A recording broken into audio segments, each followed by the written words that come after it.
Sometimes it's easy to fall into the trap of judging a car simply by looking at its headline numbers. And I think the Mclaren 720S is a case in point. This car has a 527 kilowatt V8 engine, a 0 to 100 time of only 2.9 seconds, and a curb weight of 1400 kilograms. So with all those numbers in mind, you'd expect it to be an absolute pig on the road, right? That's the trick with the 720S. If you approach this new Ferrari and Lamborghini rival with expectations, they are bound to be surpassed. The 720S is the second generation model in McLaren's Super Series and the replacement to the 650S. It is available in Australian showrooms now, and here comes the biggest number for a cool $515,000 when fitted with the performance pack added to our test vehicle.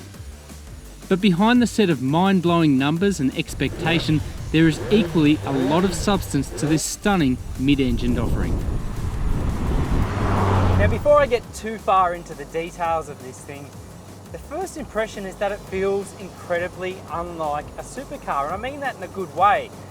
There's a light, airy sort of feel to the cabin. There's the open glass house, the outward vision is excellent, even the rear view mirrors. You don't have the huge blind spots or massive bulging rear fenders to consider like an ordinary supercar. It's certainly not what you expect. That's because the 720S employs a carbon fibre shell and, for the first time, carbon fibre roof, which offers a thinner, lighter structure and lower centre of gravity. Yes, there are typical supercar flourishes, including the cool dihedral doors, but form follows function in every sense. On the road, you just about have to stand on the brake pedal to bring pressure to the carbon ceramic discs, and there is plenty of road noise. But otherwise, the 720S belies its power figures with brilliant everyday usability. Equally, the engine gently cycles through its 7 ratios, and the steering for a hydraulic system is quite light at low speed. You do get a little bit of nibbling through the wheel over mid-corner bumps, but it all kind of helps the car garner more of an active feel on the road. I actually don't mind it at all, and I think McLaren's actually set a really nice feel between being, assisted and being genuine, full of feel. With so much power on hand, the McLaren 720S gathers speed effortlessly. The use of the 2 turbos is quite a clever method. You've got one working at low speed, one working at higher RPM to give you that nice linear transition across the tacho.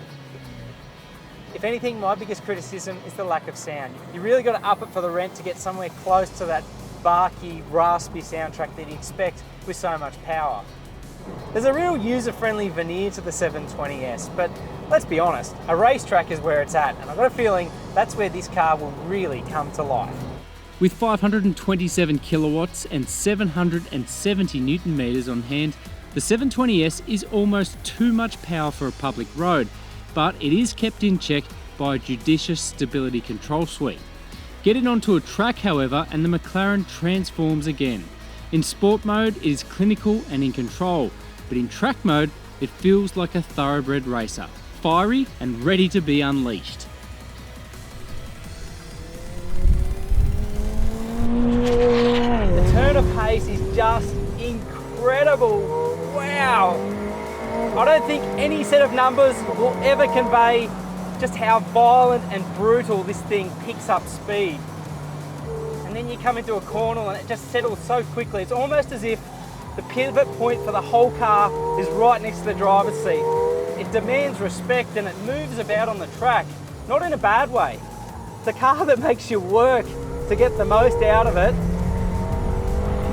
And if not driven properly, it can be a right intimidating bit of gear.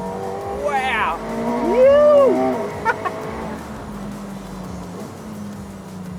Ultimately, you could argue there is no better car that matches those on-track dynamics with superb on-road comfort. Ferrari and Lamborghini, you're officially on notice.